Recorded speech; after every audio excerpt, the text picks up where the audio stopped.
Jesus continued teaching his disciples from the mountain. You are the salt of the earth, but if salt has lost its flavor, how can its saltiness be restored? Then it is no longer good for anything but to be thrown out and trampled underfoot. You are the light of the world. A city built upon a hill cannot be hidden. No one lights a lamp and puts it under a bushel basket.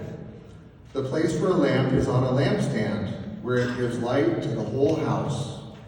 In the same way, let your light shine before others, so that they may see goodness in your acts and give praise to God. The good news of our salvation is spoken through Matthew. The light within me honors the light within you. My name is Brent Vanderlinden, and Lisa and I have been blessed to be part of this beloved community for 11 years. And I want to thank all of you for your prayers this week in helping me prepare for my homily. I could feel them. Much appreciated. What a wonderful set of readings we have today. So positive and affirming. Not like some Sundays where we hear about the souls of sinners being cast into the unquenchable fire and wailing and gnashing their teeth. Today's readings are more like a love letter, especially the gospel. You are the light of the world. I had this song in my head practically the whole time I was working on this homily. I am the light of the world, says our God. All who follow me shall have the light of life. I can't promise there won't be any more singing. Sorry. And the readings remind me so much of our prayer theme, stillness and action, cultivating hope. Look at the first reading. When we perform the works of mercy, feed the hungry, clothe the naked, shelter the homeless, etc., then our light shall break forth like the dawn. Then our light shall rise in the darkness. In the stillness of the darkness and the dawn, we find the light. We take action to cultivate hope in others and in ourselves. And the gospel reading continues this theme. After Jesus taught the Beatitudes to the crowd gathered on the mountain, he proclaimed, "You are the light of the world." In living out the Beatitudes, we become the light of the world.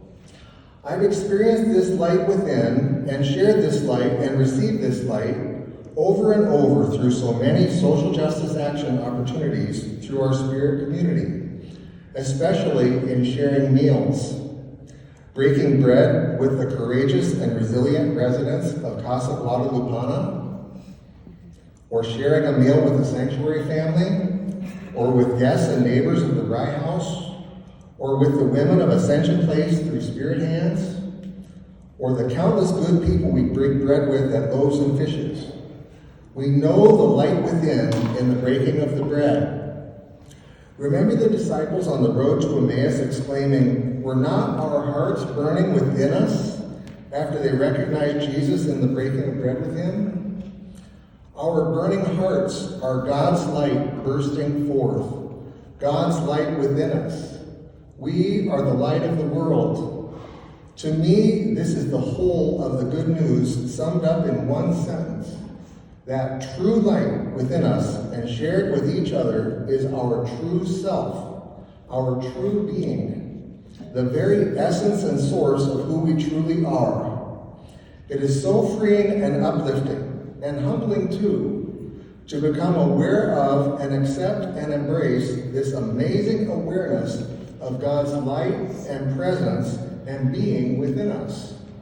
That awareness opens us up to the love and presence of God and God's action within, and to see it and honor it within everyone we meet. We are, each and every one of us, the light of the world. Thomas Kelly, a Quaker mystic, wrote of his powerful experiences with this light, which he called the light within, in his wonderful book, A Testament of Devotion. Thomas states, "Deep within us all, there is an amazing inner sanctuary of the soul, a holy place, a divine center, a speaking voice to which we may continuously return. Eternity is at our hearts, pressing upon our time-worn lives, warming us with intimations of an astounding destiny, calling us home unto itself.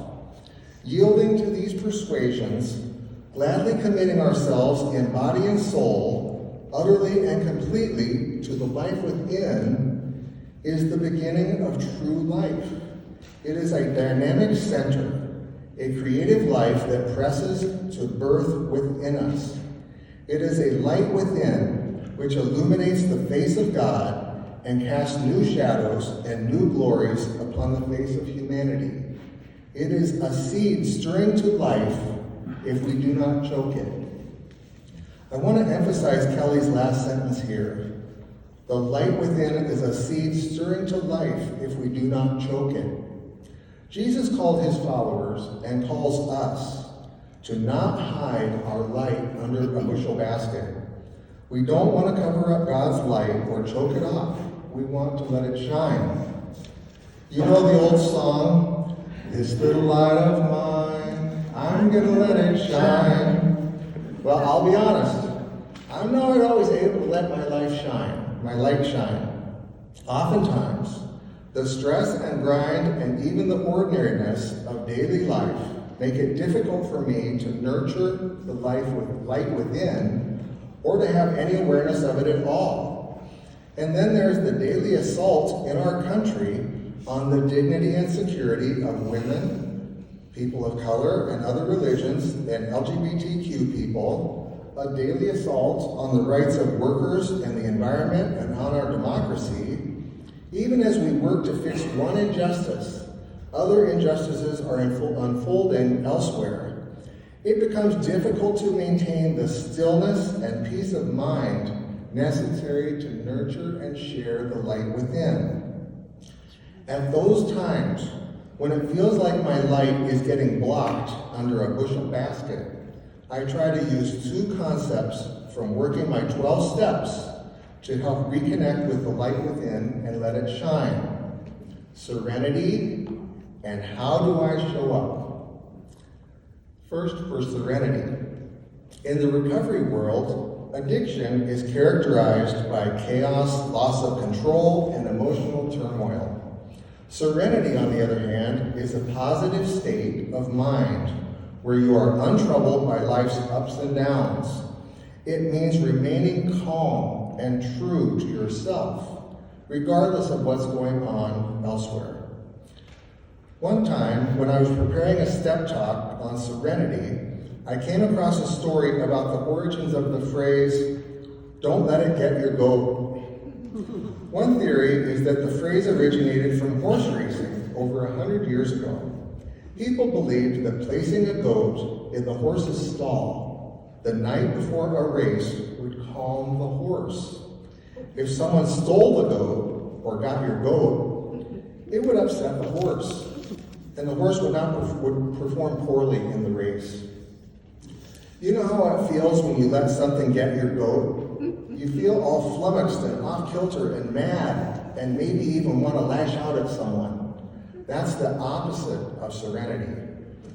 Whenever I become aware that I'm starting to lose my serenity or my peace of mind, I try to remind myself that whatever it is, I'm not going to let it get my goat and rob me of the serenity that opens me to the light within. In those times, I often use awareness of my breath to help maintain my serenity.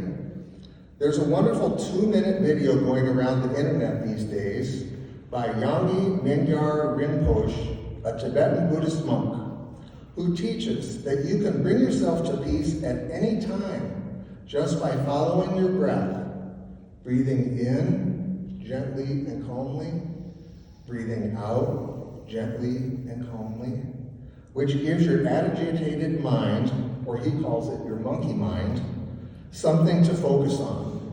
And in focusing on your breath, you are more able to let go of the thoughts and emotions that are interfering with your serenity. No need to chase away troubling thoughts or emotions as they come up. Just let them be. Just focus on your breath and let the thoughts and emotions come and let them go. You are able to open yourself up to just being. That is the essence of serenity, and it lets your light within shine through. The other 12 steps concept I use to help reconnect with the light within is called, how do I show up? Asking myself, how do I show up, means becoming aware of what's going on within me when I'm encountering people, and how does that affect my interactions with them? Am I respectful? Am I open? Am I willing to be a good listener? Am I patient or am I irritated?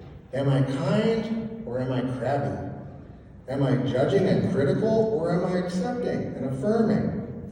What am I projecting onto the people I encounter? I came across a quote from Thomas Merton that expresses this concept really well.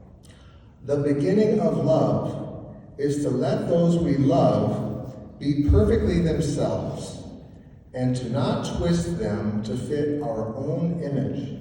Otherwise, we love only the reflection of ourselves we find in them. Again, as with regaining my serenity, I often use following my breath as a way to center myself and open myself to others in the most loving way possible as I go through my day. I also say Father Keating's welcoming prayer, which Mary Loris graciously agreed to add to the front of today's worship aid when I need help with how do I show up. Welcome, welcome, welcome. I welcome everything and everyone that comes to me today, because I know it's for my healing. I welcome all thoughts, feelings, emotions, persons, situations, and conditions. I let go of my desire for power and control. I let go of my desire for affection and esteem, approval and pleasure. I let go of my desire for survival and security. I let go of my desire to change any situation, condition, person, or myself. I open to the love and presence of God and God's action within. Amen. The welcoming prayer opens me up to God's light within, unfiltered, unblocked, freely expressed, and freely shared. In order to welcome God's light within, we have to be ready to welcome everything and let go of everything. We have to be ready and willing to embrace nothing and cling to nothing in order to let God's light shine within us and through us as God would have it. We have to be ready to be still and let God be God. I'd like to close with one final quote from Thomas Kelly. Our surface potentialities are for selfishness and greed, tooth and claw.